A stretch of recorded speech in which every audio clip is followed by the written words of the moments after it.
So here's the deal. I love pie. Fact, true, he does. And we have been in this debate. Where can you find the best pie in Arizona? So everyone seems to insist that there's this place in Black Canyon City known as Rock Springs Cafe. And they apparently have the best pie. So I hear, it's the rumor. So we decided there's only one thing to do. Road trip. Absolutely. Who doesn't love a good road trip? A few moments later. Oh, Jared, hey. What is this? I think this is your problem. What? Where did you just pull that out of the engine? Well, it was just kind of loose. Jared, get, there's not extra parts in the engine. Oh my. Ugh.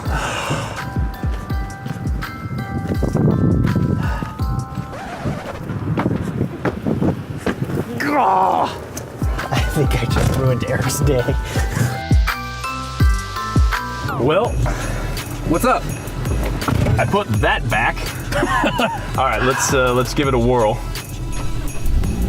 There we go. There All we right. go. Pie! Tough guy, gentlemen. Pie. Pie's happening. Pie. Let's go.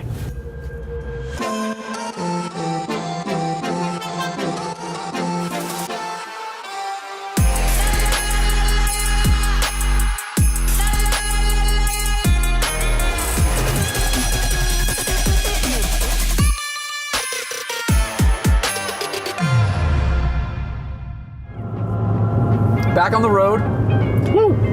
Now that audio guy has totally evacuated his bladder. Audio guy. Come on, man. Having to pee.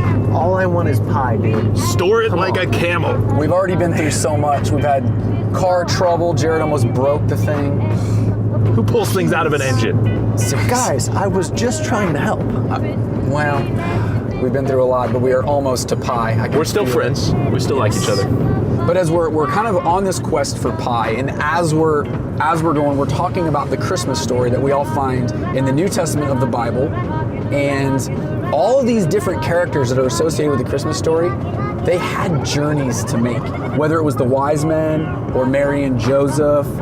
But this week, we're talking about a group of guys who, they were some of the first people to find out about baby Jesus being born, and they found out in a pretty cool way. And we're talking about that this week. But I wanted to tell a story because road trips are nothing if we don't have good stories involved. It's a giant story factory. Fact. I want to tell a story about a time that I got invited to do something that I never could have done by myself, ever. For a while, I lived in Las Vegas, Nevada. Which you would think I lived in a hotel or something, but that's not true. That's not how it works at all. It's a pretty normal place. They have houses in Las Vegas? They have houses. What? All normal stuff happens there. But I got invited to this event where they opened up all these suites all across the strip in Las Vegas. So billion-dollar hotels are opening up their finest rooms to dudes like me, right? Wow. So we go into a bunch of them, and they're impressive, but we got to one that was stinking unbelievable. So you walk in, and the second you walk in, you're in this living room that is, I swear, it's bigger than my house. It's unbelievable. And it's ornate. There's wood, there's gold, there's like diamond encrustments. It's unbelievable. But you look in both directions, and usually you would see a wall to mark the end of your hotel room. Nay, not this one. There were hallways. There were hallways with rooms, multiple rooms off of them. A movie theater, a personal gym, a little salon, a massage parlor, all in the room. And then when you got to the end of those hallways, there were 2 master bedrooms that were seriously, they were the size of your own house. They were unbelievable. And to make it even better, they had this spread of food you would not believe just for the guests. So they had little pizzas and chicken wings and all kinds of awesome stuff. So we're gorging ourselves because I'm not a VIP. I don't get to do stuff like this. I just knew a guy that night who was like, you should come to this thing. It's going to be awesome. So I was talking to a security guard and I'm like, dude, how much does it cost to stay here? He goes, you can't stay here. I was like, I know I can't stay here. How much does it cost? He goes, dude, it's $20,000 a night. A night to stay in this room. He goes, nobody rents this room out. Everybody that stays here, it's free because they're a high roller or they're a celebrity. So like Mariah Carey or like Justin Bieber. These people have stayed there recently. And I get to see it only because I knew a guy. I had to be invited because there's no chance I'm cool enough to get the invite just from the hotel, and there's no way I can pay to stay there. I was out of my league, and I was loving it. It was awesome. So awesome. That's sweet. Man. You mentioned earlier the guys we're focusing on today from the Bible story were also, they were not VIPs. They were nobodies, as you would say. They were the opposite of VIP. The opposite of VIP. They're like, much like you felt in that story. No joke. Though in my book, for the record, you are a VIP. Oh, man. I know. Thanks. However. You don't have to give me anything for Christmas. Oh, perfect. I wasn't going to. Shepherds in the Christmas story in the Bible, we don't usually think a lot about them, like they're just a character. And if you're familiar with it, they're in the field, the angels show up, they run in to see baby Jesus, woohoo. But shepherds, if you go back and kind of study the time, they were just the lowest of the low. Like nobody really cared about them, nobody thought twice about them, like nobody wanted to be a shepherd. It was pretty much a job reserved for like young kids who couldn't really work yet, or like super old guys who couldn't do anything else. It was, if I dare say, it was the Walmart greeter of the day. Nothing. I've met some very friendly Walmart greeters, but you know, it's not a job really anybody wants. Kid being a Walmart greeter. Well, yes, that's illegal now. They didn't have those rules back then. Okay. Anyway. These guys spent long stretches out in the fields just walking sheep around from hill to hill so they could eat grass. They smelled because sheep smell.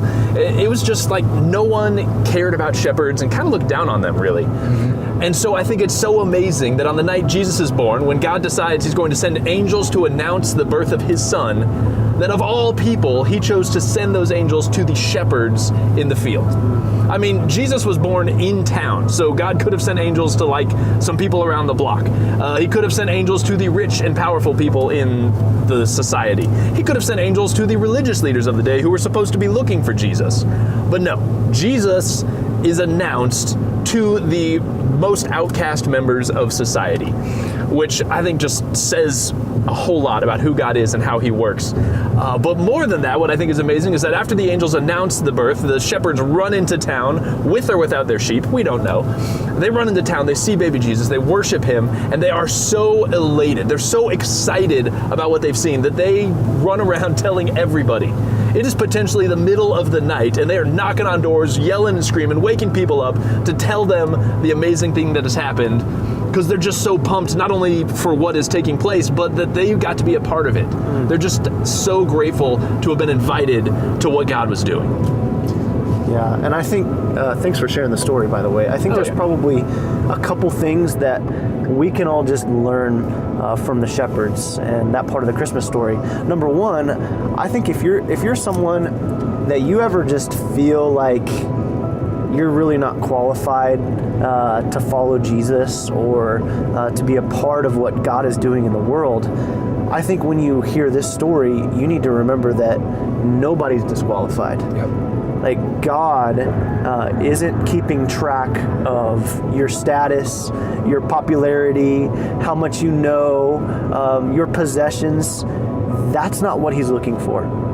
I think God is specifically looking for people to enjoy the gift of Jesus that will appreciate him most.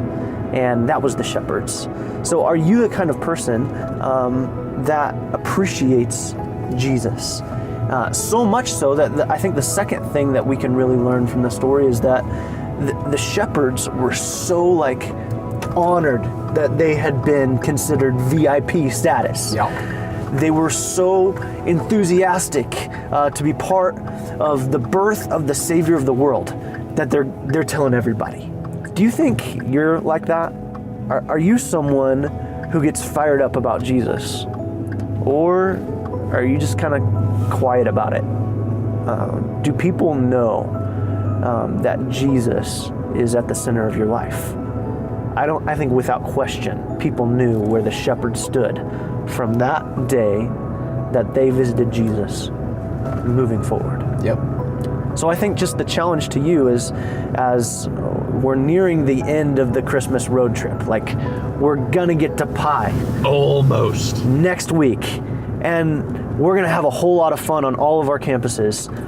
I would just invite you to invite someone else. Who are you gonna bring with you?